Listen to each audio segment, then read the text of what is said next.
Hello everyone, welcome back to my channel. So in today's tutorial, I'll be on this off-shoulder basque waist gown that you guys saw.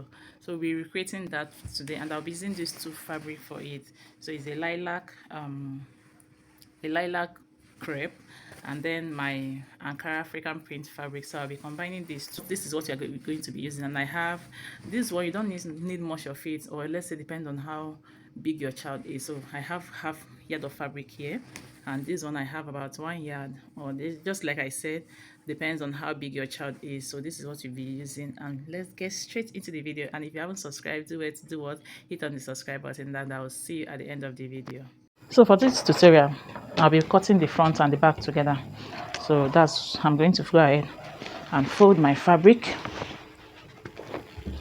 I'll fold my fabric this way, and then I'll fold over again. So whatever I'm going to fold here, so this one up is the front bodies. So this one down, you can see it has SS here. So this is our zipper allowance. So this one down is for our back bodies. If you've been following my channel, you must have seen me do this a lot. So whatever you're going to fold here should be enough for your bust measurement divided by 4, plus your stitching allowance. So I'll go ahead and measure and be sure of what I am doing before we continue. So guys, I already confirmed what I have here. So the first thing I'm going to be doing is to mark a starting point for this gown. And then once I'm done with that, okay, when you look at the style, you see that it's an off-shoulder gown. So you're going to go ahead and place your off-shoulder allowance at that line. So for children of 1 to like 3 years, you can do 3 inches, but from 4 years, you can start from 4 inches. Or you just measure your child from your shoulder to where you want it to be, and then place your tape at that point. I think that's the best option. Place the tape at the shoulder of your child and measure where you want your off shoulder to start from. So whatever you have there, you place it at this starting line, and then we are going to go ahead and mark our half length. And my half length is, so I'll go ahead and mark my half length. Please ignore this line, it was a mistake. I'll mark my half length this way, and then I'll add my stitching allowance, which is half inch at that point. So I'll go ahead and connect this line.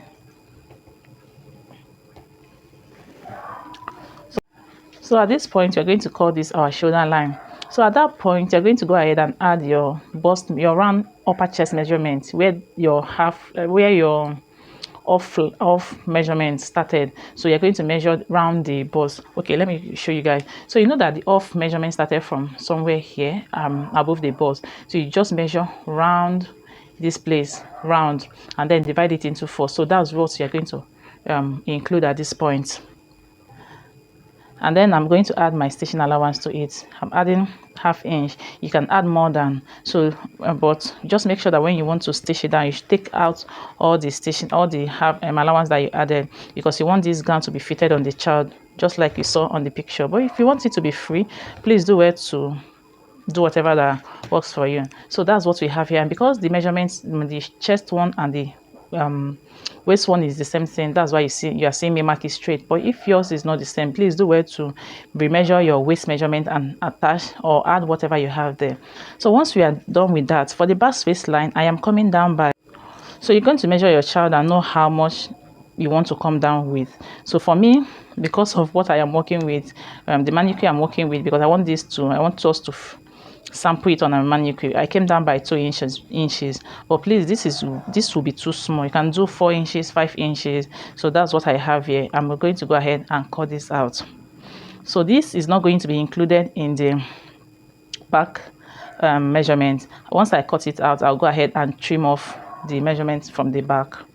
And then I forgot to mention, this half length that we talked about that is marked here is not that your normal half length. What the half length, or let's say the waist measurement is here, is like above your hip. So this is the hip here. This is where you're supposed to, that's the smaller part of the waist, let's put it that way, the smaller part of the waist. So that's where you are going to measure up to, so that by the time you want to curve it, you start from this place and then you curve down, right? This is how the Basque waistline is going to look like. So that's what we have here. So I'll go ahead, either you mark this straight or you curve it, whichever that works for you. So I'll go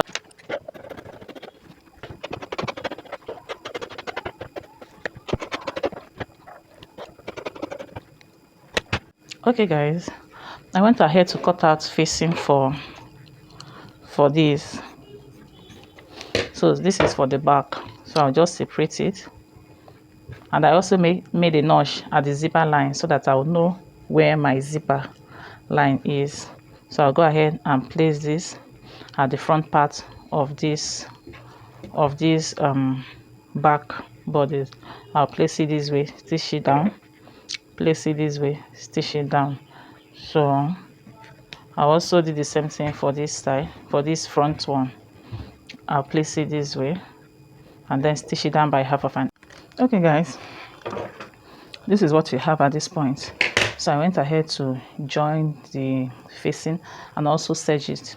So I'll go ahead and flip it to the side, to the wrong side. So because we are not ironing yet, so I'll just use my pin to hold it down until when I'm ready to iron. If you have means of ironing, please do where to iron at this point. It's very important. Don't mind I'm pinning down. But if you don't have means of ironing, just use your pin to hold it in place so that it's easier for you to work with. So guys, this is what we have. So this is for the front, and then this is for the back. So the next thing I'm going to do is to put this front facing front, and then we are going to go ahead and stitch down the two sides. So guys, this is what we have at this point. So this is for the back, and then this is for the front. So the next thing we are going to be doing is to measure this place. Once we measure it, we'll determine how much fabric we are going to be cutting out. If you want yours to be very full, so you start from 2.5 yards to 3 yards to upward, depending on how big your child is. So the more the fabric, the more full is going to be. So we are going to go ahead and measure. Please measure yours, and then for the length of whatever you're going to cut out. So we're not going to be considering this. You're going to trim off after we are done attaching this. So this is the simplest way to do it. So we are going to be using this side for that. So I'll go ahead and place my tape at my half length, and then I'll measure the full length of my gown. So once I get the full length of my gown, I'll know from here. Remember, we have half-inch stitching allowance here, so we're going to consider half-inch, and then we are starting away from the half-inch and then measure the full length of the gown. Whatever we have, we are going to go ahead and add 1 inch to it. So I'll go ahead and do mine, and then we are going to cut out the fabric that we need. So guys, I've gone ahead to cut out the fabric that I will be needing. So the next thing I'm going to be doing is to open up this one, and then I'll place this front facing front. I'll first of all stitch down my zipper allowance, and then I'm going to start making like folding in my fabric, but I'll be folding in according to what I have here. So if you have much fabric, you fold in half much. If you don't have, please do where to fold in like small so that your fabric is enough for you. Or you can just make notches at the center front of the this pattern fabric, the side, and then pin it down just like we used to do on this channel before stitching out. So I'll stitch down from the beginning to the end. I'm done attaching the gathers, so you can see the front, and this is the back. So the back is straight, and then the front went down a bit. So this is the front for the front. So we're going to go ahead and attach the ruffle strap that we have. So this ruffle strap, if you took out 5 inches for your ruffle strap, so you double it, which is 10 inches plus half-inch stitching allowance, because you need to attach it to this place. Sometimes I attach it inward, but today I said so I'm going to be top stitching it, so that if there's any need for adjustment, it's easier for me to adjust or anybody to adjust. So that's why I'm going to be top stitching it. So you are going to go ahead and cut out the length of the strap, and then you're going to triple it, the measurement. So if you cut out the long strap of 5 inches, right, so you know 5 inches for the front, 5 inches for the back, that's 10 inches. So you're going to triple it, which is 30 inches, or you can just do double it, and then that's 2.5 inches times that. Or you can just double, or just do whatever works for you. If you want it to be too full, just know that the more you increase your measurement, the fuller it's going to become. So guys, this is what we have. I'm gonna have to cut out and then the width of it depends on how wide you want it to be. You can just measure yours and see how wide it is, and don't forget to add your stitching allowance on both sides. So what I have here is about 2 inches.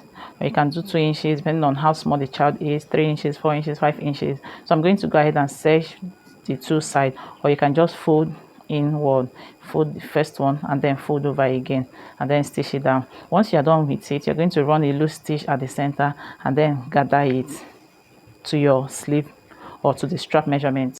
Then the second option of how to attach this to make this ruffle sleeve is to, once you cut out the length of fabric you are using, you serge the 2 ends and then you bring in your elastic.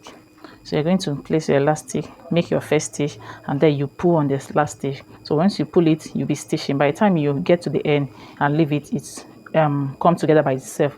So you're going to stretch it out while you stitch. Don't stitch while it's on its normal state. So you stretch it out and then you stitch on top of the elastic. So that's the second one, which I'm going to prefer. This is easier than the gather part. So this is what we have at this point. You can see I'm done gathering it. So the next thing we're going to be doing is to attach this. So I'm just going to go ahead and use my pin to hold it down until I go to stitch it down. So I'll pin it, put it under. I'll stitch this down at this place, and then I'll place this one as well under it and then top stitch it. So I'll just pin this down to hold it in place, and then I'll turn it to the wrong side also, and also place this under here, pin it down, and I'll repeat the same thing for this other side. I'll pin it down. So this is what we have for the sleeve. So this is the ruffle part of the sleeve. And then for this lower side, for the hem part, you know that one is longer than one, right? The front side is longer than the other side of this gown. So I'm just going to go ahead and arrange these pieces well, bring them together. You can see once you do that, you'll see that you're going to see the side that is longer than the other. So you make sure you arrange your pieces well. So once you arrange it well, you see that every other side will be equal. Just this center place that you have the one that is longer. So you take your scissors and then you're going to go ahead and trim it off. So once I trim it off, you can see we have it equal now. So I'll go ahead and serge this and also attach my zipper. And that's it for this tie. I hope you find value in it. Don't forget to give me a thumbs up if you do. Subscribe to my channel if you haven't already. And I will see you in my next video. Thank you so much for watching.